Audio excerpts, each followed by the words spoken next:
கூறி வந்திருக்கிறவங்க யாருக்கும் ஆண்டவராக இயேசு கிறிஸ்துவின் நாமத்தினாலே வாழ்த்துகிறேன். ஒரு சிறிய ஜெபத்தோடு தொடர்பும் ஜெபிப்போம். எங்கள் அன்பின் நல்ல தோற்பதே ஆசீர்வதிக்கப்பட்டதால் இந்த நல்ல நாளில் எங்களுடைய வார்த்தைகளை நோக்கி வேண்டுதல் செய்யக்கூடியாக நீர் கொடுத்து கழுத்திற்காய் என்று சொல்கிறோம். இதனால் தேவனுடைய காரியத்தை கடுகள் அப்பொழுது இவையெல்லாம் உங்களுக்கு கூட கொடுக்கணும் என்று சொன்ன தேவன் இப்படி நாளில் கூட உண்மைகள் நாங்கள் வந்து சத்திய வசனத்துடைய ஞானி கொடுக்கிற காரியத்தை கைக்குள்ள இந்த வழியில் கூட அடியின் மூலமாக வார்த்தைகளை இப்படியாக கொடுத்த கழுத்திற்காய் என்று சொல்கிறேன். இதை பேசுகிறது அடியனல்ல நீர் என்பதற்கு நான் விசுவாசிக்கிறேன். அடியின் மூலமாக இந்த அடிய காரணங்களை எடுக்க வேண்டுமாகும். அதை வெறும் வார்த்தையாக இல்லாமல் எல்லாருக்கும் கிரியை செய்யும்படியாக அவர்களை பயன்படுத்த வேண்டுமாக சொல்லியிருக்கோம். ஆரம்பம் முடிவெடுத்து உள்ள பாதிப்பு பல இல்லாதபடிக்கு கவனமாய் நாங்கள் கேட்டு கற்றுக்கொள்ளும்படியாக கவலைப்பட தமிழ் பயிற்சி கிறிஸ்துவின் நல்லதாகும். மீண்டும் கூட என்னை சந்திப்பதை நான் மகிழ்ச்சி அடைகிறேன். இன்றைக்கு அநேக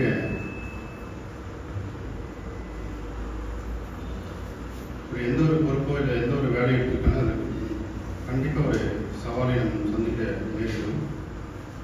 ஆனால் இது பொறுப்போ இல்லை வேலையோ கிடையாது. இது உங்களே நீங்கள் வேறொருவருக்காக மாற்றக்கூடிய ஒரு சூழ்நிலை. இப்படிப்பட்ட வாழ்க்கையிலே நீங்கள் சந்திக்கிற காரியங்கள் இப்படிப்பட்ட சவாலை என்று இந்த நாளை கூட நாம் பார்ப்போம். இது அடியின் மூலமாக தெரிந்து ஒரு சில காரியங்கள் மட்டுமே. இது மற்றவர்களுக்கு பல வகையில் கூட இருக்கலாம். நான் தியானித்த காரியங்களே ஒரு சில காரியங்கள் மட்டுமே உங்களோடு கூட பகிர்ந்து கொள்கிறேன். இது இந்த மனமாற்றம் என்பது சிலருக்கு ஒரு என்ன சொல்றது ரொம்ப ஊக்கமாக இருக்கும். எப்படியாவது வைராக்கியமாக நம்ம மாறிவிட வேண்டும், இந்த நிலையிலிருந்து மாறிவிட வேண்டும் என்ற ஊக்கம் இருக்கணும்.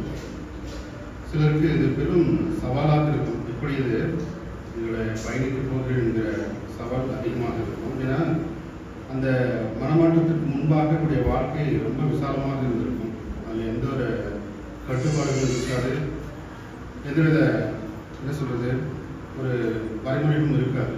ஆனால் நீங்கள் மனம் திரும்பிய பிறகு உங்களுக்கென்று ஒரு நீங்கள் பல மாற்றத்தை நீங்கள் கொண்டு வர வேண்டும். பல காரியங்கள் கிறிஸ்துவுக்கும் தேவனுக்கும் முன்பாக அது சாட்சியாக விளங்க வேண்டும் என்கிற அநேக கட்டுப்பாடுகள் இது இருக்கிறது. அதனாலே இந்த மனம் மாற வேண்டும் என்கிற விருப்பம் அநேகருக்கு வராமல் இருக்கிறது. இந்த பேர்களில் வந்துட்டு திரும்பவும் அதில் போகக்கூடிய அநேகரை நம்ம பார்க்க வேண்டிய சூழ்நிலை இருக்கிறோம். ஆனால் இங்கே அத்தனையும் கூட தேவனுடைய ஒரு ஜெயபூர்வமான நடைபாதையாகத்தான் இது இருக்கிறது. இன்றைய நாளில் நம் அநேக காரியங்களுக்கு மத்தியில் நாம் வாழ்ந்து கொண்டிருக்கிறோம். ஒரு பல்வேறு நாடுகளுக்கு நாடே போர் பதற்றமான சூழ்நிலை, சில நமக்குள்ள கூட ஏற்படுகிறது.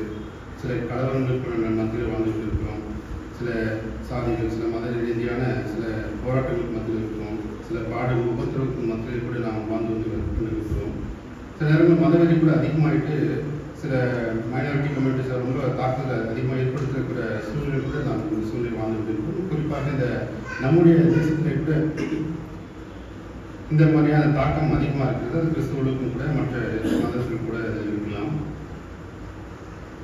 ஒன்றில் ஒரு கடந்த சில நாட்களுக்கு முன்பாக இந்த ஃப்ளைட் கிராஷ் எல்லாத்துக்கும் தெரியும். அந்த செய்தியை கேட்கும்போது கூட இப்பொழுது கூட நீங்கள் அந்த நியூஸை பார்க்கும்போது உங்களுக்கு ஒரு பதற்றம் ஏற்படும். இனிமேல் பயணிக்கலாமா வேண்டாமான்னு இருக்கும். அந்த போன உயிர்களெலாம் எப்படி அப்படி அவங்களுடைய குடும்பங்கள் எப்படி சமாளிக்கிறாங்கன்ற ஒரு மிகப்பெரிய ஒரு வருத்தத்தை கூட அது நமக்கு தெரியும். ஆனால் அப்படி ரொம்ப என்ன சொல்கிறது கடுமையான ஒரு சூழ்நிலை கூட ஒரு புத்தகம் மட்டும் தப்பித்து விட்டது அப்படின்னு சொல்லிட்டு ஒரு நியூஸ் டெலிகாஸ்ட் ஆகிட்டு தெரியல. நம்ம பார்த்துருக்கோம்ல, எல்லாரும் எழுந்து போயிட்டாங்க.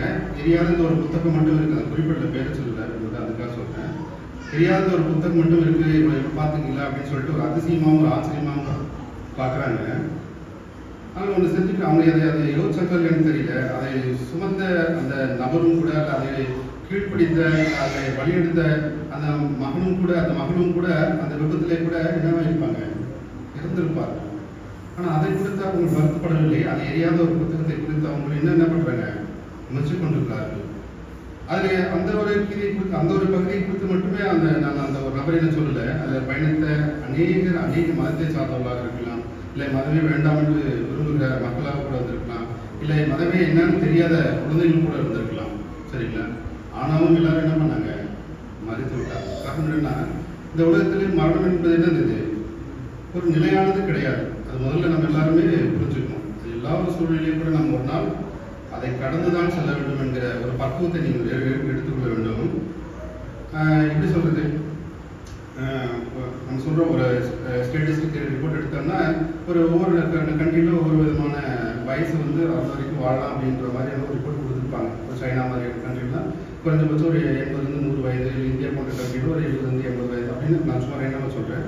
ஆனால் வேதாகமத்தில் கூட நம்ம என்ன பார்க்குறோம், ஆதி காலத்தில் எப்படி இருந்தது, மெத்துசலா போன்ற 969 ஆண்டுகள் அதிகமாக வாழ்ந்த மக்களையும் பார்க்கணும். அதெல்லாம் வேற, அவங்கள என்ன பண்ணாங்க, பள்ளி பெருகணும் இல்லை அவங்களுக்கான ஒரு தீர்மானம் இருந்தது. நிறைய காலகட்டத்தில் பிறகு அது நிறைய பார்த்தோம். என்னது மிகுதினால 60-70ன்னு சொல்லிட்டு எனக்கு பிடிச்சதை நம்ம பார்க்கணும்.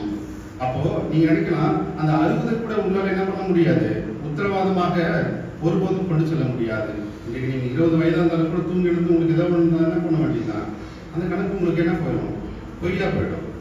ஆக மரணம் என்பது ஒரு நிலையானது கிடையாது. அது ஒரு வயதுக்கு உட்பட்டது என்பது சொல்ல அது ஒரு ஆவரேஜான ஒரு கால்குலேஷன், ஒரு ஸ்டாட்டிஸ்டிக்ஸ் ரிப்போர்ட் தானே தவிர. ஓகே, இந்த மரணத்தை குறித்து நான் ஏன் பேச வேண்டும் என்றால், இந்த மரணம் இது நிலையானது கிடையாது. ஆனால் நிலையான ஒரு ஜீவன் இருக்குது. அது எங்க இருக்கிறது, பரலோகத்தில் நமக்கு இருக்கிறது. அந்த பரலோகத்தில் வாசம் பண்ண வேண்டும், நீங்களும் அதில் ஜீவிக்க வேண்டும் என்றால் நீங்கள் எதை கடந்து செல்ல வேண்டும், இந்த மரணத்தின் ஊடாக தான் கடந்து செல்ல வேண்டும். சரிங்களா, நீ எவ்வளவு பெரியவனாக இருக்கலாம், இல்லை எவ்வளவு வயசானவனாலும் சொல்லலாம், ஆனால் நிச்சயமாக ஒரு நாள் என்ன பண்ண வேண்டும், அந்த மரணத்தை நீங்கள் சந்தித்தே ஆக வேண்டும். ஆனால் அதற்கு முன்பாக நம்ம சில காரியங்களை பார்ப்போம், அதுக்கு உங்களுக்கே புரிய வேணும். ஆனால் அந்த மரணத்தை நீங்கள் மாத்திரமே கொண்டு செல்லவில்லை, உங்களுக்கு முன்பாக ஒருவர் இதை சுமந்து சென்றார். யார் அவரு, ஆண்டவராகிய இயேசு கிறிஸ்து. இயேசு கிறிஸ்து என்ன பண்ணார், உங்களுக்காக மரித்தார். உங்களுக்காக மரித்ததை அன்றைக்கு இஸ்ரவேலுக்காக தேவன் உடன்படிக்கை பற்றி அவருக்கு முன்பாக கொண்டு சென்றார். இன்றைக்கு நமக்கு முன்பாக ஒரு மரணத்தை இயேசு கிறிஸ்து சுமந்து சென்றார் என்பதை நீங்கள் மறந்துவிடக்கூடாது. இன்னைக்கு மரணம் என்பது சரீரத்துக்கான மட்டுமே கூட தவிர ஆவிக்கானது மரணம் கிடையாது என்பதை நீங்கள் புரிந்து கொள்ள வேண்டும். இன்னைக்கு ஒரு வசனம் வாசிப்போம். 1 கொரிந்தியர் 15ஆம் அதிகாரம் 55ஆம் வசனம் வாசிங்க. அப்போஸ்தலனாகிய பவுல் இப்படியாக எழுதியிருப்பார், மரணமே உன் கூர் எங்கே, பாதாளமே உன் ஜெயம் எங்கே.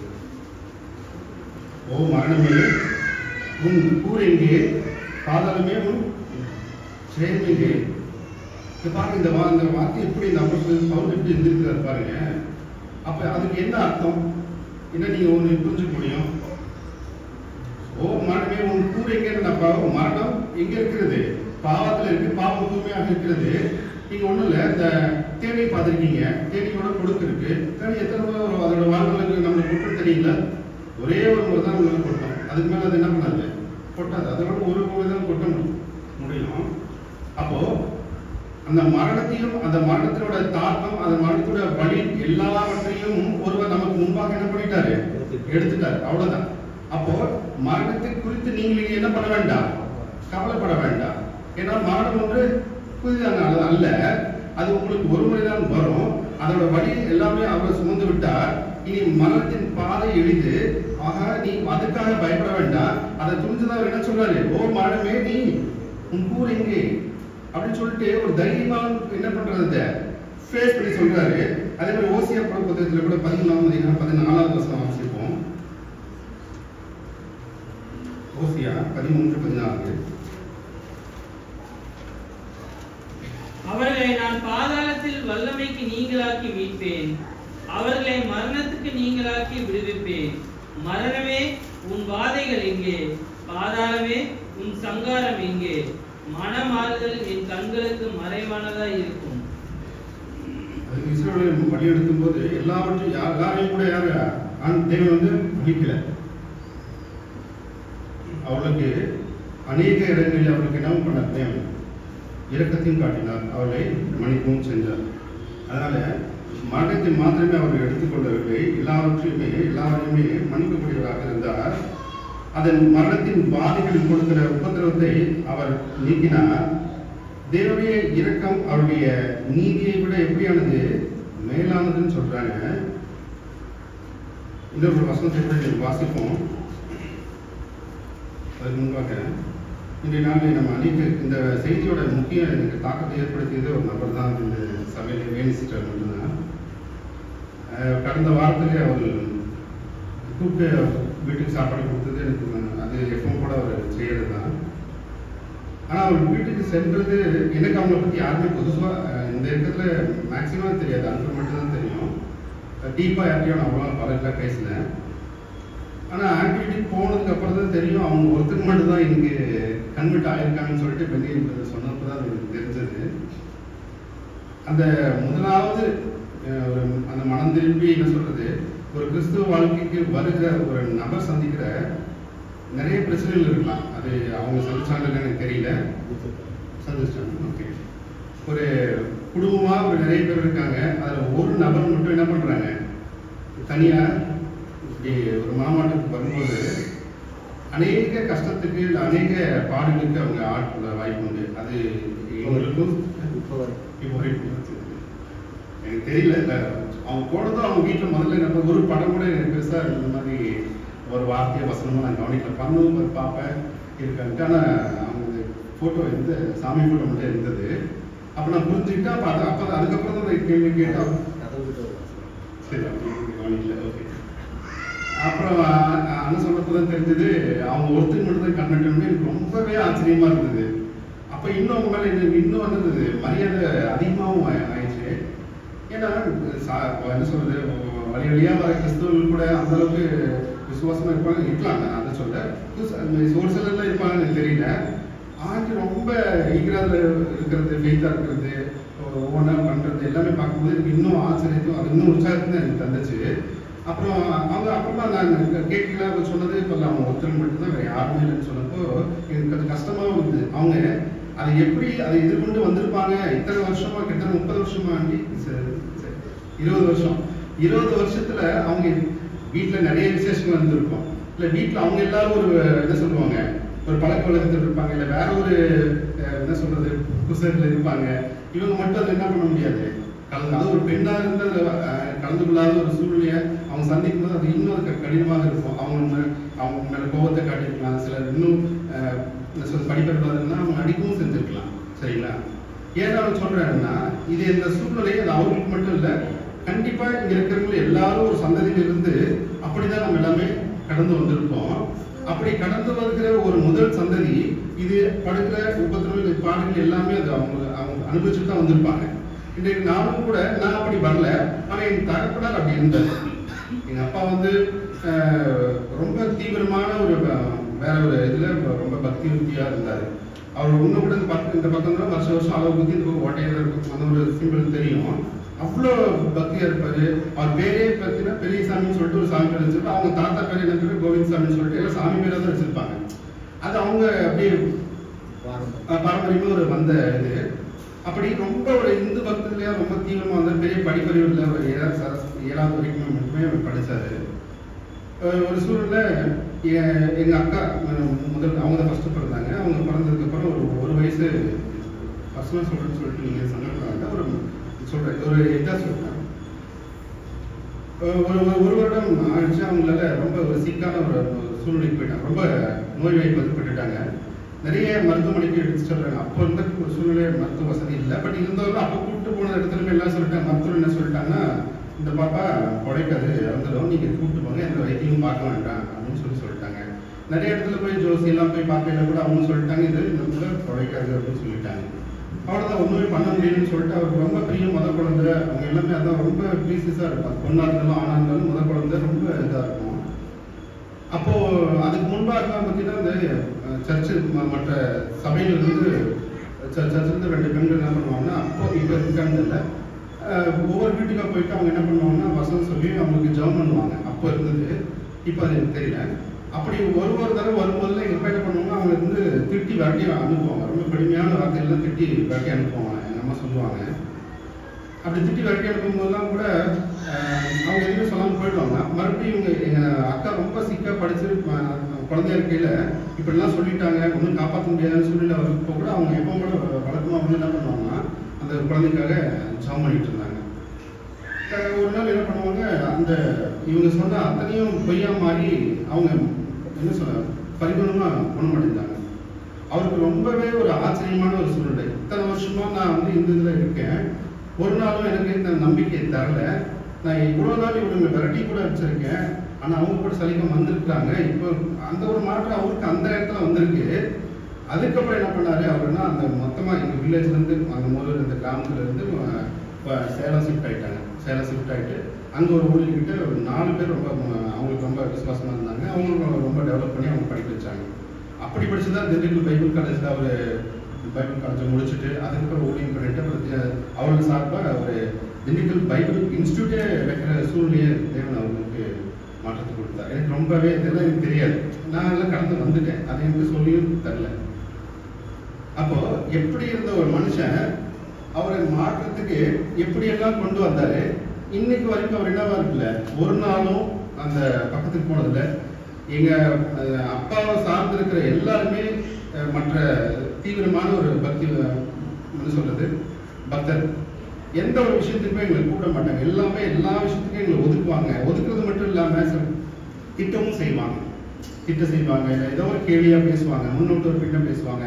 ஏன் மொத்த ஒரு கிராமத்துல ஒரு 400-500 பேர் இருக்கிற ஒரு கிராமத்துல ஒரு குடும்பம் மட்டும் போய் கிறிஸ்துவலா இருக்கும்போது அந்த கிராம மக்கள் எல்லாரும் அவங்க எப்படி ஒதுப்பாங்கன்னு உங்களுக்கு தெரியாது. ப்ராப்பரா தண்ணி தர மாட்டாங்க. நாம் ஏதாவது பண்ணும்போது நம்மளோட கரண்ட்டை கட் பண்ணிடுவாங்க. இந்த மாதிரி நிறைய கஷ்டம் வந்துட்டு சொந்தக்காரங்க மத்தியில் ஒருத்தவங்க சேர்த்தா மாட்டாங்க. இப்படி ஒவ்வொரு நேரத்துல ஒவ்வொரு பிரச்சனை சந்திச்சுட்டா இன்னைக்கு வரைக்கும் அப்படிதான் இருக்கு. ஆனா ஒரு நாளும் அவங்க உறவே வேண்டாம்னு சொல்லிட்டு தான் அந்த மொத்த கிராமத்தையும் விட்டு நாங்க தனியா சேலம் வந்து இந்த படத்துல ஊழியத்தை செஞ்சுட்டு இருக்கோம் அனைவருக்காரங்க. அப்படி இன்னைக்கு முதலாவது ஏன் சொன்னா, அந்த முதல் சந்ததி நீங்க மனமாறிய கிறிஸ்துக்குள்ளாக அந்த முதல் சந்ததி கிட்ட இருக்கிற விசுவாசம் அடுத்த சந்ததி கிட்ட இருக்குமான்னு எனக்கு தெரியல. இருக்குதான்னு எனக்கு தெரியல. உங்க வீட்டுல இருக்குதான்னு கொஞ்சம் நீங்க சோதிச்சு பாருங்க. இந்த சந்தோஷம் தான். அப்படி இல்லைன்னா நீங்க தயவு செஞ்சு அவங்களுக்கு நீங்க என்ன பண்ணணும் அப்படின்னா, இதெல்லாம் நீங்க சொன்னீங்கன்னா அவங்களுக்கு தெரியும். இது என்ன, இது வந்து சும்மா வந்ததில்லை. நீங்க ஏதோ ஒரு சூழ்நிலைக்கு நீங்க வழி தப்பி போயிருப்பீங்க, அதை உங்களை மாத்தி இப்படி கொண்டு அப்படியே டைரக்ஷன் கொண்டு வந்திருப்பாங்க. சரிங்களா? அப்படி ஒரு தாக்கத்தை கொடுத்தது தான் அந்த வெனிஸ்டோட சிச்சுவேஷனு. மத்திய 7ஆம் அதிகாரம் வசனம் 13-14 வாசிங்க.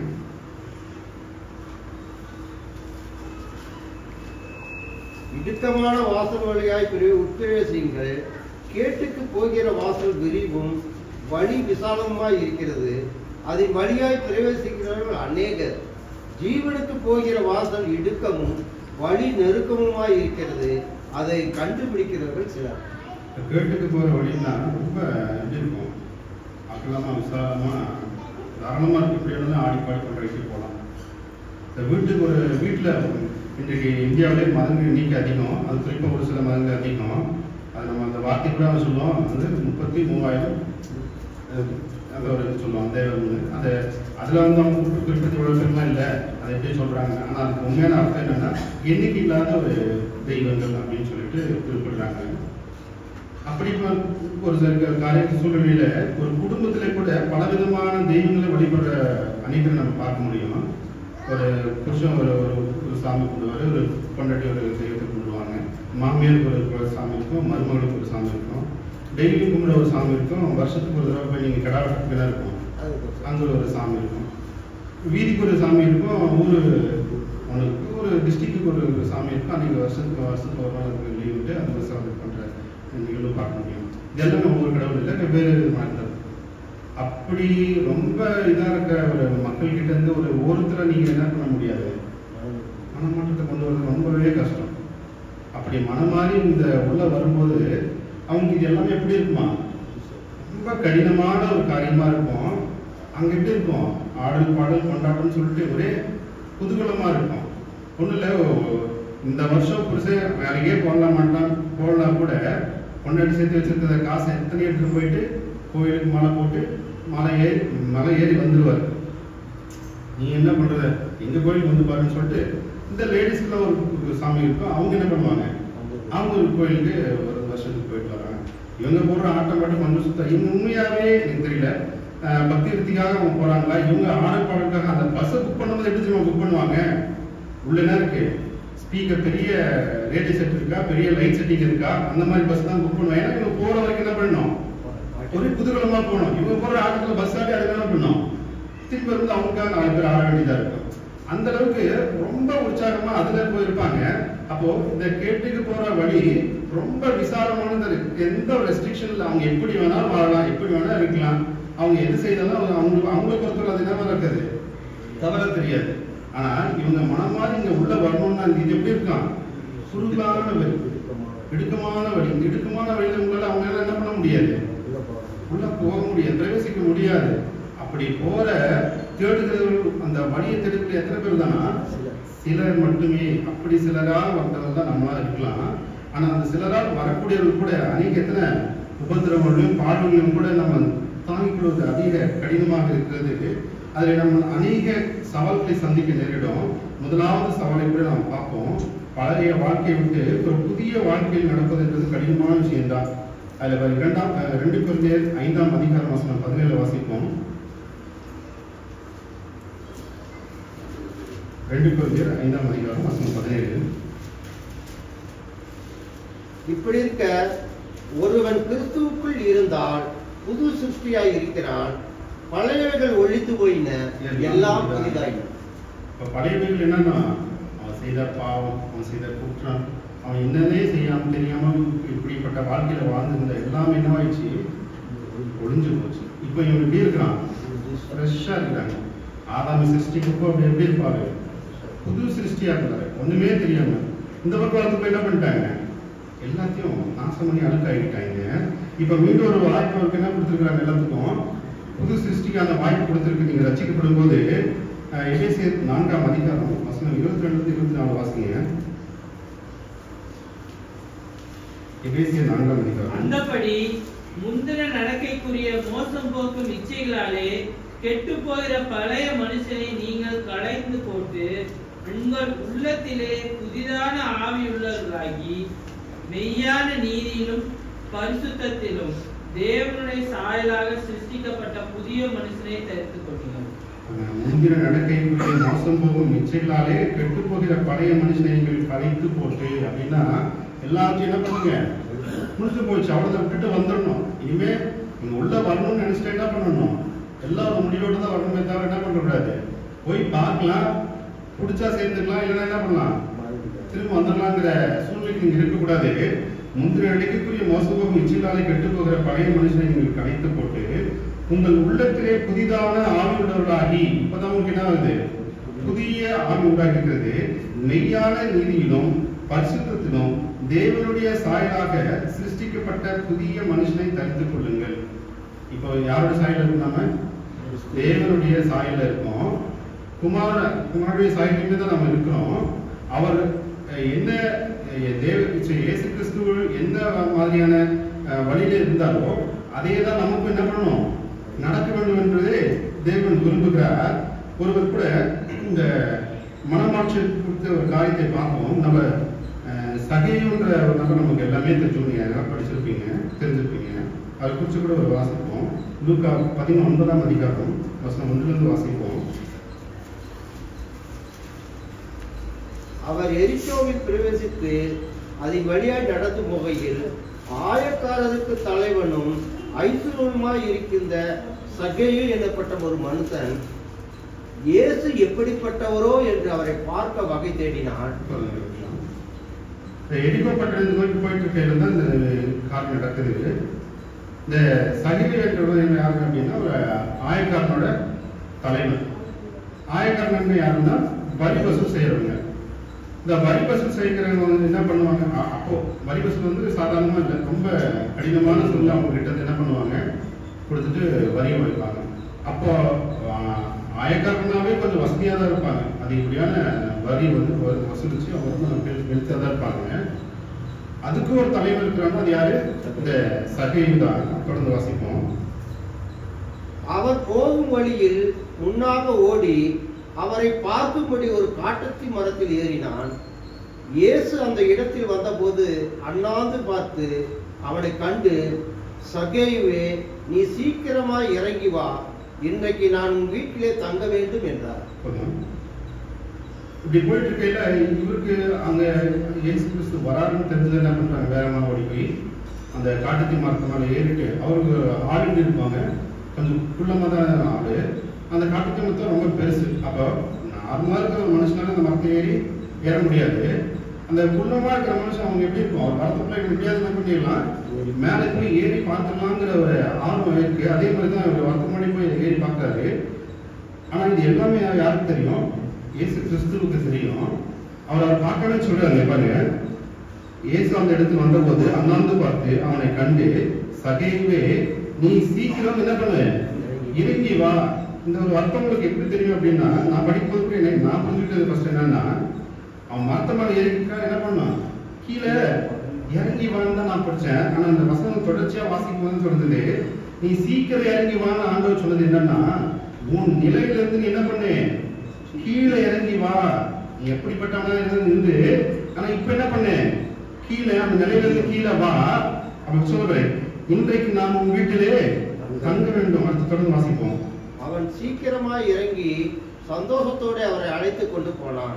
அதை கண்ட யாவரும், இவர் பாவியான மனுஷனிடத்தில் தங்கும்படி போனார் என்று முறுமுறுத்தார். இது வரைக்கும் அவன் பாவின்னு தெரியாது. ஆனா அந்த மக்களோட முறுமுறுப்பு எப்படி இருக்கு, அவரு பாவி. ஏன்னா ஆயக்காரனாவே ரொம்ப கடுமையான ஒரு சூழ்நிலை இருப்பாங்க. அப்போ மக்களுக்கு எல்லாமே தெரியும் அவன் ஒரு பாவின்னு சொல்லிட்டு. ஆனா ஆண்டவர் யார் அனுப்பிச்சது, அந்த பாவியான ஒரு மனுஷன் தான் கூப்பிட்டாங்க. அடுத்து 8 வாசிப்போம். சக்கேயு நின்று கர்த்தரை நோக்கி, ஆண்டவரே, என் ஆஸ்திகளில் பாதியை ஏழைகளுக்கு கொடுக்கிறேன். நான் ஒருவனிடத்தில் எதையாகிலும் அநியாயமாய் வாங்கினது உண்டானால் நாளத்தனையாக திரும்ப செலுத்துகிறேன் என்றார். இப்ப வரைக்கும் அவனுக்கு எதுல இந்த வார்த்தை ஆண்டவர் கூப்பிட்டு தான் அவன் என்ன பண்ண, முதல் வார்த்தை என்னது, கர்த்தருக்கு, ஆண்டவரே என் ஆஸ்திகளில் பாதியை ஏழைக்கு கொடுக்கிறேன். நான் ஒரு இடத்தில் எதையாகிலும் அநியாயமாய் வாங்கினது உண்டானால் அதை நாளத்தனை. எப்படிப்பட்ட ஒரு மனமாற்றம் அவனுக்கு ஏற்பட்டிருக்கு பாருங்க. அப்ப அதுக்கு ஆண்டவர் சொல்றாரு பாருங்க, இயேசுவை நோக்கி, இன்றைக்கு இந்த வீட்டுக்கு ரட்சிப்பு வந்தது, இவனும் ஆபிரகாமுக்கு குமாரனா இருக்கிறான். பாருங்க, அவன் மனந்திருப்பதுனாலே யாரு அந்த வார்த்தை எப்படி வருது பாருங்க, இன்றைக்கு இந்த வீட்டிலே ரட்சிப்பு உண்டாகுது. அப்ப மனந்திருப்பதுனாலே உங்களுக்கு என்ன கிடைக்கு, ரட்சிப்பு வருகிறது. அப்ப முதலாவது நீங்க என்ன செய்ய வேண்டும் அப்படின்னா, முதலாவது நீங்கன்னா மற்றவர்கள் மனம் திரும்புதல் என்பது முதல் நிலையாக இருக்கிறது. முதல் நிலையில இவ்வளவு சூழல் ஏற்படுகிறது. இரண்டாவது சவால் கூட பார்க்கலாம். நீங்க மனம் திரும்பிய பிறகு நீங்கள் சந்திக்கிற முதல் காரியங்கள், உங்கள் உறவுகள் உங்களை வெறுக்கும், உங்களை கடினப்படுத்தும், உங்களை கஷ்டப்படுத்தும், உங்களை அவமானப்படுத்தும். சங்கீதம் 27வது அதிகாரம் வசனம் 10 வாசிப்போம். சங்கீதம் 27:10.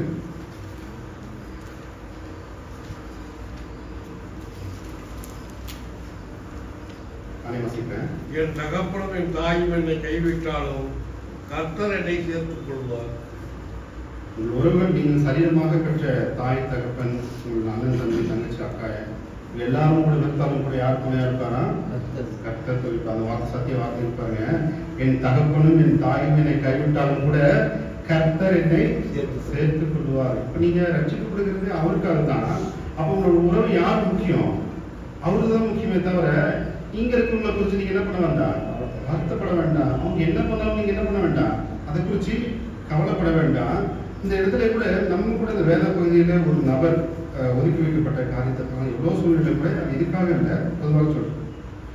இந்த ஆதியாகமம் 50வது அதிகாரம்ல இன்னும் கூட முன்ன பின்ன இருந்தா கூட இந்த யோசேப்பை குறித்து அநேக காரியங்கள் நம்ம பார்த்திருக்கோம். அதுல ஒரு குறிப்பிட்ட வசனத்தை வாசிப்போம். ஆதியாகமம் 50ஆம் அதிகாரம் வசனம் 20 வாசிப்போம். நீங்கள் எனக்கு தீமை செய்ய நினைத்தீர்கள், தேவனோ இப்பொழுது நடந்து வருகிறபடியே வெகு ஜனங்களை உயிரோடைய காக்கும்படிக்கு அதை தான் நன்மையாக முடிய பண்ணினார். அந்த அவருடைய தகப்பனாருக்கு 12 குமாரர்கள் 11 பேர் என்ன பண்ணாங்க, ஃபர்ஸ்ட் கொண்டு நினைச்சாங்க. அப்ப என்ன பண்ணாங்க, அவனை வித்துட்டாங்க. இவன் இருக்கக்கூடாது, எல்லாம் பாஸ் அப்பாவோட இதுவும் இவருக்கு தான் வருது அப்படின்னு சொல்லிட்டு ஒரு பொறாமையில ஒரு வந்த இடத்துல பண்ணாங்க. ஆனால் இந்த அந்த 20வது வசனத்துல சொல்லுது, நீங்கள் தீங்காக இதை எனக்கு தேவன் எப்படியாக மாற்றி கொடுத்தாரா, நன்மையாக மாற்றி கொடுத்தார். பிறகு இந்த மொத்த குடும்பமே யாரால் ரட்சிக்கப்பட்டது, எவன் ஒருவனை வேண்டாம் என்று அந்த குடும்பம் தள்ளி வைத்ததோ, அந்த கொலை செய்ய நினைத்ததோ, அவனாலே அவன் காக்கும்படி தேவன் அவர்களை ரட்சித்தார் என்பதை நாம் பார்க்க முடிகிறது. ரோமர் 8ஆம் அதிகாரம் வசனம் 28 வாசிப்போம்.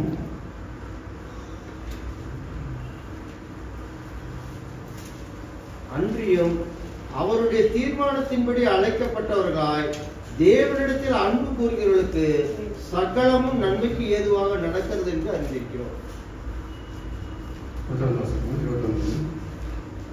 தம்முடைய குமாரன் அநேக சகோதரர்களே முதற் பேரர்களாய் இருக்கும் பொருட்டு தேவன் எவர்களை முன்னறிந்தாரோ அவர்களை தமது குமாரனுடைய சாயலுக்கு ஒப்பாய் இருப்பதற்கு முன் குறித்திருக்கிறார். இப்ப என்ன சொன்னாரு? முதல்ல தேவன் என்னுடைய நீங்க பிள்ளைகள் ஆயிட்டீங்க. நீங்க அந்த உறவு ஒதுக்கினாலும் நீங்க யாரோட பிள்ளைகள் ஆயிட்டீங்க? ரட்சிக்கப்படும் போதே நீங்க என்ன பண்ணீங்க? தேவனுடைய பிள்ளைகள் ஆயிட்டீங்க. உங்களுக்கு ஒரு சகோதரன் இருக்காங்க. அது யாரு? நம்முடைய குமாரன் அநேக சகோதரர்களுக்குள்ளே முதற் பேரானவராய் இருக்கும் பொருட்டு தேவன் எவர்களை முன்குறித்தாரோ அவர்களை தமது குமாரனுடைய சாயலுக்கு ஒப்பா இருக்கிறதற்கு முன்குறித்திருக்கிறார். உங்களோட ஃபுல்லா என்ன ஆயிடுச்சுங்க? மாறிடுச்சு. உங்களுக்கு எல்லா உறவுகளும் இங்க உங்களுக்கு கிடைக்குது.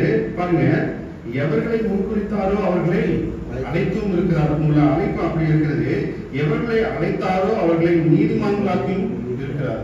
அப்ப அழைப்பு கிடைக்குது உங்களுக்கு. இங்க நீதி நீங்க எல்லாரும் நீதிமான்களாக்கப்பட்டீர்கள். உங்களை மகிமையும் படுத்தியிருக்கிறார். 31 வாசிப்போம். இவைகளை குறித்து நாம் என்ன சொல்லுவோம்? தேவன் நம்முடைய பட்சத்தில் இருந்தால் நமக்கு விரோதமாய் இருப்பவர் யார்? எல்லா ஆண்டவன் நம்ம கூட இருக்கிறோம். இனிமே எனக்கு வேற என்ன கவலைன்ற மாதிரி இருக்கும். நம்ம தனியா ஒருத்தங்க எதிர்ப்பு நமக்கு என்ன இருக்கும்? பயம், பதட்டம் எல்லாமே இருக்கும். நம்ம கூட ஒரு 4 பேர் நிக்கிறப்ப என்ன இருக்கும்? இந்த தைரியம் உற்சாகம் என்ன பண்ணும்? இன்னும் பல மடங்கு அதிகம் இருக்கும். ஆனா இங்க யாருக்கு? நமக்கு தேவனை நம்ம கூட இருக்கும்போது நமக்கு விரோதமாக இருப்பவன் யார்? தம்முடைய சொந்த குமாரன் என்றும் பாராமல் நமக்கு எல்லாருக்காகவும் அவரை ஒப்பு கொடுத்தவர் அவரோட கூட மற்ற எல்லாவற்றையும் கூட நமக்கு நல்லது இருப்பாரு. அவங்க வேண்டாம், நம்ம பரவாயில்ல. எல்லா ஆசீர்வாதம் எங்க கிடைக்குது? உனக்கு இது உனக்கு கிடைக்குது. அவர் உனக்கு தருகிற 3ஆம் சவாலை கூட பாதிப்போம். சோதனை இன்னும் கூட என்னவாகும்? அதிகமாகும். நீங்க எல்லாம் நினைக்கிறீங்க இங்க இந்த மனமாற்றம் வந்துட்டோம் அப்படின்னா இங்க போனா அப்படியே பீஸ்ஃபுல்லா சொகுசா ரொம்ப ஆரோக்கியமா வரலாம் நீங்க நினைக்கலாம். ஆனா இப்படிலாம் வரும் பாருங்க. 1 பேதுரு 1ஆம் அதிகாரம் 6ஆம் வசனம் 7 வசனம் வாசிப்போம். இதிலே நீங்கள் மிகவும் சந்தோஷப்படுகிறீர்கள் என்றாலும் துன்பப்பட வேண்டியது அவசியமானதால் இப்பொழுது கொஞ்ச காலம் பலவிதமான சோதனைகளினாலே துக்கப்படுகிறீர்கள். அழிந்து போகிற பொன் அக்கினியினாலே சோதிக்கப்படும். அதை பார்க்கிலும் அதிக விலையேற பெற்றதாய் இருக்கிற உங்கள் விசுவாசம் சோதிக்கப்பட்டு இயேசு கிறிஸ்து வெளிப்படும் போது உங்களுக்கு புகழ்ச்சியும் கனமும் மகிமையும் உண்டாக காணப்படும். அப்ப என்ன சொல்லிட்டாங்க? உள்ள வரப்போ உங்களுக்கு ரொம்ப இதெல்லாம் நினைக்க வேண்டாம். உள்ள வரப்போ என்ன இருக்கும்? கடுமையான சூழல் இருக்கும், துன்பம் இருக்கும், கஷ்டங்கள் இருக்கும். அழிந்து போகிற பொன் அக்னியிலே சோதிக்கப்படும். அதாவது என்னன்னா அது எல்லாமே என்னது? இன்றைக்கு மிக என்ன சொல்றது? விலை உயர்ந்த ஒரு பொருளை சொல்றது நம்ம என்ன சொல்லுவோம்? தங்கத்தையும் வைரத்தையும் நம்ம சொல்லுவோம். அப்படி அதிகமான விலை மதிப்புள்ள ஒரு அழிந்து போகக்கூடிய ஒரு பொருளை கூட என்ன பண்ணுவாங்க? நீங்க கொடுத்துருக்கோனா சோதிச்சுதான் பார்ப்பாங்க. அப்போ அழியாத நித்திய ஜீவனை தருகிற தேவன் உங்களுக்கு எப்படிப்பட்ட உபத்திரவத்தையும் பார்ப்பார். அப்படிதான் யாரு? யோக குறித்து நம்ம நிறைய காரியங்கள் பார்த்தோம். ஒன்றும் இந்த உலக பிரகாரமான காரியத்துல ஒரே நீங்க கவனிச்சு பாருங்க. எந்த பொருள் எல்லாம் உங்ககிட்ட விற்கும் பொழுது இது ஸ்ட்ராங்கா இருக்கும் அப்படின்னு சொல்லி விற்கிறாங்களோ அது எல்லாத்தையுமே மிக கடுமையான சூழ்நிலை சோதிக்கப்பட்டுதான் வரும். சரிங்களா? நீங்க எந்த ஒரு பொருளா இருக்கலாம். இந்த போன் தண்ணில் போட்டாலும் ஒன்றும் ஆகுதுன்னா போய் தண்ணில் தான் போடுவாங்க. இது போட்டு உடைச்சாலும் கீழே விழுந்தாலும் உடையாதுனாலும் கீழே போட்டு பார்ப்பாங்க. இந்த மாதிரி எந்த ஒரு பொருளும் இருக்கட்டும், இது பொருள் இல்லை, எந்த ஒரு பொருளும் இது கனமானதுங்க, இது உடைக்கவே முடியாதுன்னா அதை வீட்டு கிட்ட எடுத்து போய் என்ன பண்ணுவாங்க? ஃபர்ஸ்ட் முதல்ல செக் பண்ணி அங்கேயே உடைச்சதான் எடுத்து போய் செக் பண்ணுவாங்க. ஏன் பார்த்து எடுத்துருப்பாங்க? பட்டா என்ன பண்ணிடும்? உடஞ்சு போயிடும். பத்திரமா வச்சுக்கோன்னு சொல்ற பொருள் நீங்க என்ன பண்ணுவீங்க? ஒன்றுமே பண்ண மாட்டீங்க. அப்படியே எடுத்து போயிட்டு தொடர்பு கூட வச்சிருப்பீங்க. அப்போ அழிந்து போகக்கூடிய ஒரு விலையுயர்ந்த ஒரு பொருளை கூட நம்ம என்ன பண்றோம்? சோதிச்சு பார்க்கிறோம். அப்ப இவங்க அழியாத நித்திய ஜீவனை கொடுக்கிற தேவன் எப்படிப்பட்டதான உத்தரத்தை கொடுக்க அதிக விலையேறப்பட்டதா இருக்கிற உங்கள் விசுவாசம் சோதிக்கப்படும். இயேசு கிறிஸ்து வெளிப்படும் போது உங்களுக்கு புகழ்ச்சியும் கனமும் மகிமையும் காணப்படும். அடுத்த வசனத்தை வாசிப்போம். யாக்கோபு புத்தகம் 1ஆம் அதிகாரம் 2-3 வாசிப்போம்.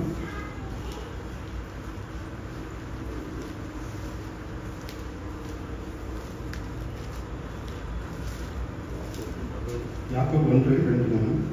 என் சகோதரே, நீங்கள் பலவிதமான சோதனைகளில் அகப்படும் போது உங்கள் விசுவாசத்தின் பரீட்சையானது பொறுமையை உண்டாக்கும் என்று அறிந்து அதை மிகுந்த சந்தோஷமாக எண்ணுங்கள். இப்போ விசுவாசத்தின் பரீட்சை எப்படியா இருக்கணுமா? அது எவ்வளவுதான் உங்களுக்கு சோதனை வந்தாலும் உங்களோட பதில் எப்படிதான் இருக்கணும்? பொறுமையா தான் இருக்கணும். நீங்க உணர்ச்சி வசப்பட்ட மீன் அந்த தப்பை பண்ணிட்டு அது விசுவாசமா இருக்காது. இந்த ஒரு இது கூட உண்மை கூட தோணுச்சு. இந்த பொறுமையை குறிச்சு ஒரு ஏழை ஒரு விவசாயி, அவனுக்கு ஒரே ஒரு வயதான ஒரு கழுது இருந்தது. அவனுக்கு ஒரு பாலான ஒரு கிணறு இருந்தது. அந்த கழுது என்ன பண்ணுச்சு, தெரியாம அந்த கிணத்துல போய் விழுந்துருச்சு. அவன் பார்த்தான், இது கிணத்துல இருந்து அந்த கழுதையை காப்பாற்ற முடியாது, அதை செலவு பண்ண முடியாது. கிணறு என்ன பண்ணுது, பாலான கிணறு தான், விட்டுட்டு போயிடலாம் அப்படின்னு சொல்லிட்டு நினைச்சான். ஆனால் அப்படி விடக்கூடாதுன்னு சொல்லிட்டு இந்த கிணத்தை கழுதோடு வச்சு மூடிட்டு போயிடலாம்னு சொல்லிட்டு மண்ணை வாரி சொல்லிட்டு அந்த பாலான கிணத்துல கொட்ட ஆரம்பிச்சான். அந்த கழுதின் மேல அந்த மண்ணு விடும்போது அவன் இந்த முதல்ல விடும்போது என்ன பண்ணிச்சான், அந்த கழுத்து ரொம்ப பயந்துருச்சு. சரி, நம்ம எப்படியும் சாக போறோம்னு தெரிஞ்சிச்சு. ஆனால் அது கொஞ்சம் சுதாரிச்சு என்ன பண்ணுச்சு அப்படின்னா, பொறுமையா இருந்துட்டு என்ன பண்ணான்னு யோசிக்கல. அந்த மண்ணு விடும்போது என்ன பண்ணுமா, அந்த பக்கம் விலைக்கு அந்த மண்ணு மாடி ஏறி நின்றுக்குமா. அப்படி கொஞ்சம் கொஞ்சமா பொறுமையா இருந்தப்போ அந்த விழுகிற மண், அதை அடக்கம் செய்கிற பழகிற அந்த மண் அது எப்படியா காப்பாற்றப்பட்டதான் அது உயிரோட வரும் அளவுக்கு என்ன பண்ணிச்சான், பொறுமையா இருந்து அவன் கொட்டும்போது அந்த மண் மேலே ஏறி கிணறு மூடிடுச்சு. கழுது என்ன பண்ணிடுச்சு, மேல வந்துருச்சு. அது ஒருவேளை பயந்து இருந்தாவோ இல்லை வேற ஏதோ இருந்தாலும் கூட அது என்ன பண்ணிருக்கும். அப்போ பொறுமை ரொம்ப வேணும். அந்த கழுதையை போட அந்த கழுதை ஒரு பூமிக்காக தான் சொன்னேன். அது எப்படியாக அந்த பொறுமையை தாக்கு கொண்டு அது மேலே ஏறி வந்ததோ நம்முடைய வாழ்க்கையை கூட அப்படிப்பட்ட ஒரு மேன்மை நமக்கு தரும். அதே போல அந்த யோகை குறித்த காட்சியை நம்ம அதிகம் பார்த்துருந்தோம். யோகோ 1:21 வாசிப்போம். யோகோ 1:21.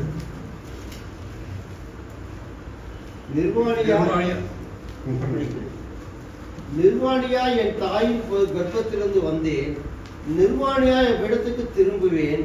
கர்த்தர் கொடுத்தார், கர்த்தர் எடுத்தார், கர்த்தருடைய நாமத்துக்கு ஸ்தோத்திரம் என்றார். எவ்வளவு ஆஸ்தி இருக்குது அவங்களுக்கு பார்த்தோம், எவ்வளவு பிள்ளைகள் இருந்தாங்கன்னு பார்த்தோம், எவ்வளவு செல்வம் இருந்தது பார்த்தோம். அவனுக்கு சோதிக்கப்படும்போது என்ன ஆச்சு, எல்லாவற்றையும் விழுந்தான். இழப்பதற்கு ஒன்றுமே இல்லாதப்போ அவன் கூட என்ன பண்ணான், அவனுடைய சரீரத்துல கூட அவன் சாத்தா என்ன பண்ணாங்க, கை வைக்கக்கூடிய சூழ்நிலை இருந்தது. அப்பொழுதும் கூட அவன் விடல. அப்பொழுது அவனுடைய மனைவிடத்தில் சொன்ன வார்த்தை தான் இது, கர்த்தர் கொடுத்தார், கர்த்தர் எடுத்தார், கர்த்தருடைய நாமத்துக்கு ஸ்தோத்திரம். அப்ப சோதனை உங்களுக்கு உச்சபட்சமாக கூட சில நேரங்களில் ஏற்பட வாய்ப்பு இருக்கும். அடுத்த சவால் கூட பார்ப்போம். மீண்டும் தவறிவிடுவோமோ என்ற ஒரு பயமும் பதட்டமும் கூட உங்களுக்கு ஏற்படும். 1 யோவான் 1:9 வாசிப்போம். 1:9. நம்முடைய பாவங்களை நாம் அறிக்கையிட்டால் பாவங்களை நமக்கு மன்னித்து எல்லா அநியாயத்தை நீக்கி நம்மை சுத்திகரிப்பதற்கு அவர் உண்மையும் நீதியும் உள்ளவராய் இருக்கிறார். அவ்வளவுதான். இந்த முதல்ல ஒண்ணுமே தேவையில்லை. நீங்க உள்ள வந்துட்டீங்க அப்படின்னா முதல்ல நீங்க என்ன பண்ணுவீங்க, உங்களுடைய பாவங்களை நீங்க அறிக்கையிட்டு எல்லாவற்றையும் அவர் மீது உங்களுடைய பொறுப்பை நீங்கள் ஒப்புக் கொடுங்கள். எல்லாவற்றையும் அவர் நேர்த்தியாக செய்வார். சங்கீதம் 37:24 வாசிப்போம்.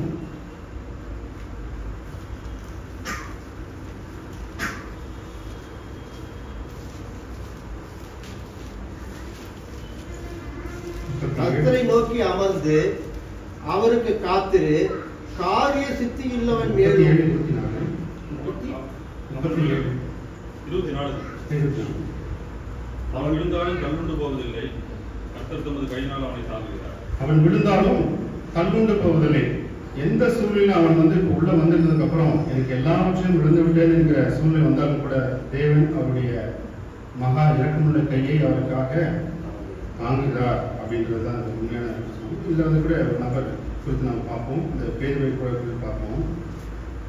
அந்த இயேசு உயிர்த்தெழுந்த பிறகு நடந்த நிகழ்வு எல்லாருக்குமே தெரியும். அவர் எத்தனை தடவை மறுதளிச்சாருன்னு பார்த்தோம், 3 தடவை மறுதளித்ததை நம்ம பார்க்க முடிஞ்சது. ஆனால் மீண்டும் அவனுக்கு இந்த வாய்ப்பு அவனுக்கு கிடைக்குமான்னு அவன் எதிர்பார்த்தது இல்லை. ஆனால் யோவான் 21 வசனம் 15 வரைக்கும் வாசிப்போம். யோவான் 21 வசனம் 15-17. அந்த நாட்களுக்கு பின்பு யோவான். யோவான் 21. அவர்கள் போஜனம் பண்ணின பின்பு இயேசு சீமோன் பேதுருவை நோக்கி, யோவானின் குமாரனாகிய சீமோனே, இவர்களின் அதிகமாய் நீர் என்னிடத்தில் அன்பாய் இருக்கிறாயா என்றார். அதற்கு அவன், ஆம் ஆண்டவரே, உம்மை நேசிக்கிறேன் என்பதை நீர் அறிவீர் என்றான். அவர், என் ஆட்டுக்குட்டிகளை மேய்ப்பாயாக என்றார். இரண்டாம் தரம் அவர் அவனை நோக்கி, யோவானின் குமாரனாகிய சீமோனே, நீ என்னிடத்தில் அன்பாய் இருக்கிறாயா என்றார். அதற்கு அவன், ஆம் ஆண்டவரே, உம்மை நேசிக்கிறேன், என் பாதை என்பதை நீர் அறிவீர் என்றான். அவர், என் ஆடுகளை மேய்ப்பாயாக என்றார்.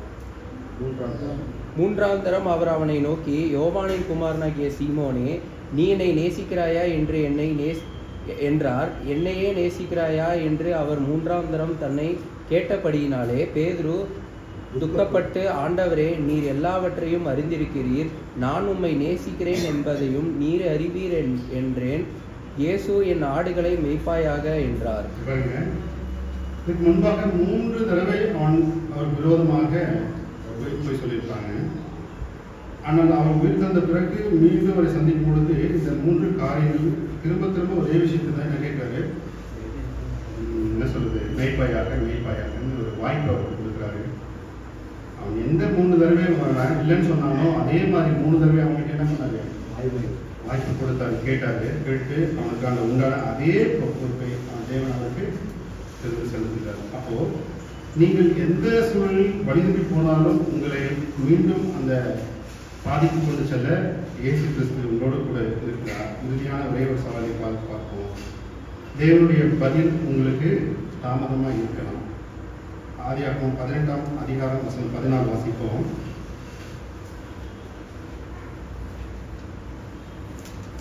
ஜனங்களுக்கு அவன் செய்த யாவையும் மோசேயின் மாமன் கண்டு. ஆதியாகமம் 18:14. கர்த்தரால் ஆகாத கர்த்தரால் ஆகாத காரியம் உண்டோ? உற்பவ காலகட்டத்தில் உன்னிடத்தில் உன்னிடத்திற்கு திரும்ப வருவேன். அப்பொழுது சாராளுக்கு ஒரு குமாரன் இருப்பான். இது வந்து ஒரே ஒரு இன்சிடென்ட் நான் சொல்றேன். நிறைய இன்சிடென்ட் இருக்கு, ஒரே ஒரு இன்சிடென்ட் தான். அதாவது நம்ம தேவனிடத்துக்கு உள்ள மனம் திரும்பி வரும்பொழுது நிறைய காரியங்கள்ல நமக்கு மீண்டும் அது கிடைக்காம போயிருக்கலாம். நான் உங்களுக்கு சொல்லியிருக்கேன், இந்த நம்ம ஜெபம் எல்லா ஜெபமும் தேவனிடத்தில் கேட்கப்படும். ஆனால் அதுக்கு உண்டான பதில் வெற்றிகரமாக வருமா அப்படின்றத நம்ம பல வேலை தான் பிரித்து நம்ம சொன்னோம். அப்படிதான் இது ஒண்ணு. அப்போ தேவனின் பதில் தாமதமா இருக்கிறதுன்றதுக்காக நீங்க மீண்டும் என்ன பண்ணக்கூடாது, போயிடக்கூடாது. அதுல பாருங்க, ஆபிரகாமுக்கும் சாராளுக்கும் வயது என்ன சொன்னாங்க, இந்த சாராளோட வயது கிட்டத்தட்ட 80 கடந்துச்சு. 80 கடந்து உனக்கு வந்து என்ன பண்ணோம், ஒரு குமாரன் பிறப்பாருன்னு சொல்லிட்டு அவர் கேட்கும் போது சாராளுக்கு என்ன பண்ணல, ஒரு கிண்டலா ஒரு கேள்வியே சிரிக்கிறாங்க. அவருடைய வார்த்தை எப்படி இருக்குது,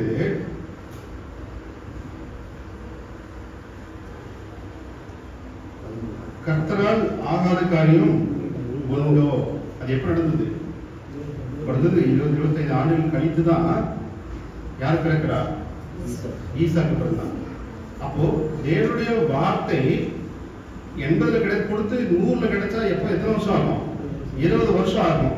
அப்ப 20 வருஷங்கிறது என்ன சொல்றது, நம்மளோட வேகத்துக்கு அது என்ன சொல்லுறது ஒரு சாதாரண ஒரு விஷயம் இல்லை. அப்போ கொடுப்பாருங்கிற காரியத்தை எப்படி இருக்கு, அது நிச்சயமா கொடுப்பார். ஆனால் காத்திருக்கிற பொறுமையும் நமக்கு என்னது வேணும். அப்போ எந்த ஒரு ஜபமோ இல்லை எந்த ஒரு வேண்டுதலோ எந்த ஒரு தேவையோ நீங்கள் கேட்கலாம். ஆனால் அது கொடுக்க அவர் சித்தமா இருக்கணும்.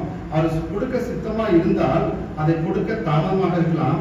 அது தாமதமா இருக்கிறவங்க நீங்க என்னவா இருக்கணும், பொறுமையா இருக்கணும். அதுதான் சொல்லுது. ஏசாயா 40ஆம் அதிகாரத்துக்கு வாசிப்போம். 40:31.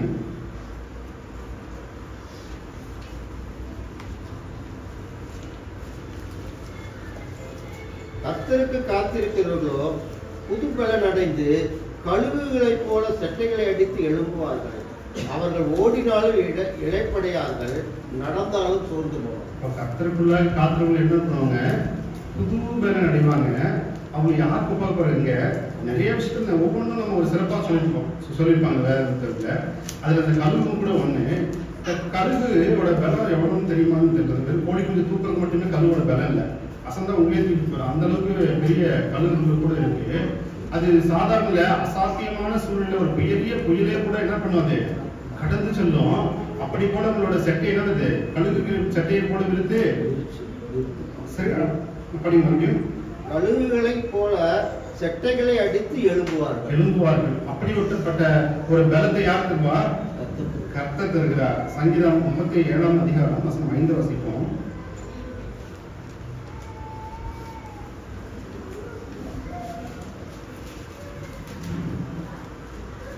உன் வழியை கர்த்தருக்கு ஒப்புவித்து அவர் மேல் நம்பிக்கையாயிரு, அவரே காரியத்தை வாய்க்க பண்ணுவார். உள்ள வந்துட்டு என்ன பண்ணுது, உங்களுக்கு இந்த எல்லாத்தையும் அவர் மேல ஒப்பு கொடுத்துருக்கணும்.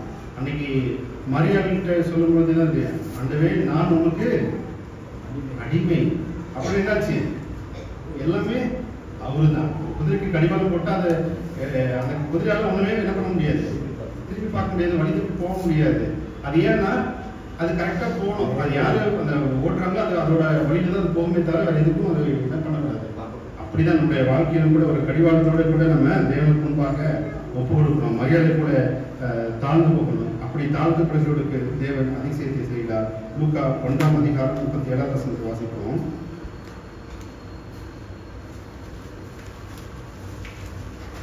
லூக்கா 1:37. இதோ உனக்கு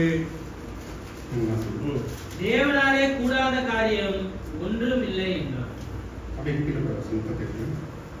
அதற்கு மரியாள், இதோ நான் ஆண்டவருக்கு அடிமை, உம்முடைய வார்த்தையின்படி எனக்கு ஆக கடவுது என்றார். அப்பொழுது தேவதூதன் அவளிடத்திலிருந்து போய்விட்டார். இந்த காபியல் தூதன் இந்த மரியாதை சொல்லும் பொழுது மரியாளுக்கு என்ன பண்ணல, ஒரு குழப்பமா தான் இருக்கு. இங்க எப்படி ஆகும் அப்படின்ற ஒரு குழப்பம் இருந்தது. அதுக்கான பதில் எப்படி சொல்ல நடக்குது. அவருடைய சகோதரி யாருக்கு, எலிசபெத்துக்கு வயது கடந்து கூட என்ன ஆச்சு அவனுக்கு. இது நிறைய காரியம் இருக்கு. நான் சொல்றேன், அநேக காரியம் இருக்கு. அதுல எலிசபெத் கூட சொல்றாரு, அவங்களுக்கு நானு கருத்தரித்து யார் கொடுத்தாரு, யோவானை கொடுத்தாரு. அப்படி நடக்கிற ஒரு விஷயத்த உனக்கு நான் கொடுத்தது மாத்திரம் அப்படின்னு சொல்றாரு. அப்போ இத்தனை வகையான சவால்களை நாம் சந்திக்க நேரிட்டது. இறுதியாக கூட பவுல் என்ன சொல்றாருன்னு மட்டும் பார்ப்போம். ஒரு சிறையில் இருக்கும்போது கூட பிலிப்பியர் 4ஆம் அதிகாரம் வசனம் 13 வாசிப்போம்.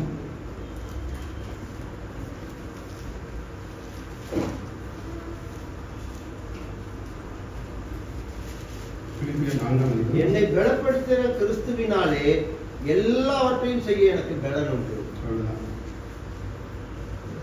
நான் அவருக்காக ஒப்பு கொடுத்தாச்சு.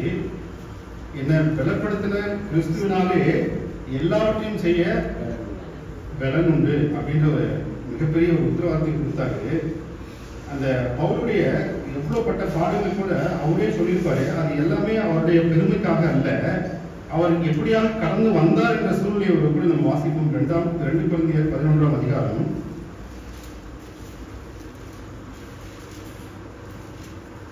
வசனம் 23-28 வரைக்கும் வாசிங்க. நானே வாசிக்கிறேன். அவர்கள் கிறிஸ்துவின் ஊழியக்காரரா, நான் அதிகம். அதாவது இந்த நான் தான் உயர்ந்த அப்போஸ்தலன்னு சொல்லிட்டு இருக்க மத்தியில இந்த பவுல் என்ன சொல்றாரு பாருங்க, அவர்கள் கிறிஸ்துவின் ஊழியக்காரரா, அப்ப நான் என்ன பண்றது, நானும் அதிகம், அவங்க காட்டிலும் நான் அதிகம். புத்திரமாய் பேசுகிறேன், நான் அதிகமாய் பிரயாசப்பட்டவன், அதிகமாய் அடிப்பட்டவன், அதிகமாய் கால்களில் வைக்கப்பட்டவன், அநேக தரம் மரண அவதியில் அகப்பட்டவன், யூதர்களால் ஒன்றுக்குரிய 40 அடியாக 5 தரம் அடிபட்டே, 3 தரம் மிளார்களால் அடிபட்டே, 1 தரம் கல்லெறியுண்டே, 3 தரம் கப்பசத்தில் இருந்தே, கடலிலே ஒரு ராப்பகல் முழுவதும் போக்கினேன், அநேக தரம் பிரயாணம் பண்ணினேன், ஆறுகளால் வந்த மோசங்களிலும் கண்டர்களால் வந்த மோசங்களிலும், என் சுய ஜனங்களால் வந்த மோசங்களிலும், அந்நிய ஜனங்களால் வந்த மோசங்களிலும், பட்டணங்களில் உண்டான மோசங்களிலும், வனாந்தரத்தில் உண்டான மோசங்களிலும், சமுத்திரத்தில் உண்டான மோசங்களிலும், கள்ள சகோதரத்தில் உண்டான மோசங்களிலும், பிரயாசத்திலும் வருத்தத்திலும், அநேக முறை கண்டுபிடிப்புகளிலும், பசியிலும் தாகத்திலும், அநேக முறை உபவாசங்களிலும், குளிரிலும் நிர்வாணத்திலும் இருந்தேன். இவை முதலானவைகள் இல்லாமல் எல்லா சபைகளை குறித்தும் உண்டாயிருக்கிற கவலை என்னை நாள்தோறும் நெருக்குகிறது. பாருங்க, இவ்வளவு கஷ்டப்பட்டு அவர் கடந்து வந்த பாதை கூட குறித்து சொல்றாங்க. இவ்வளவு கஷ்டத்தையும் நான் அனுபவித்தேன். ஆனால் இறுதியாக வசனம் தெரிவிச்சு ரோமர் 8ஆம் அதிகாரம் 35-39 வாசிப்போம். இதோட தொடர்புடையது. உமது நிமித்தம் எந்நேரமும் கொல்லப்படுகிறோம், அடிக்கப்படும் ஆடுகளைப் போல எண்ணப்படுகிறோம் என்று எழுதியிருக்கிறபடி நேரிட்டாலும் கிறிஸ்துவின் அன்பை விட்டு நம்மை பிரிப்பவன் யார்?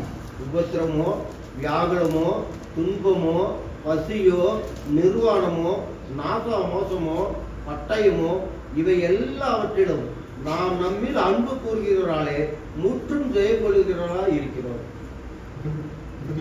மரணமானாலும் ஜீவனானாலும் தேவ தூதர்களானாலும் அதிகாரங்களானாலும் வல்லமைகளானாலும் நிகழ்காரியங்களானாலும் வருங்காரியங்களானாலும் உயர்வானாலும் தாழ்வானாலும் வேறெந்த சிருஷ்டியானாலும் நம்முடைய கர்த்தராகிய கிறிஸ்து இயேசுவில் உள்ள தேவனுடைய அன்பை விட்டு நம்மை பிரிக்க மாட்டாது என்று நிச்சயித்திருக்கிறோம். படிக்கும்போது நீங்கள் இவ்வளோ உபத்திரங்கள், இவ்வளோ கஷ்டங்கள், இவ்வளோ பாடுகள் இந்த கிறிஸ்துவ வாழ்க்கையில் நீங்கள் என்ன பண்ண வேண்டியிருக்கோம், அனுபவிக்க வேண்டியிருக்கோம்.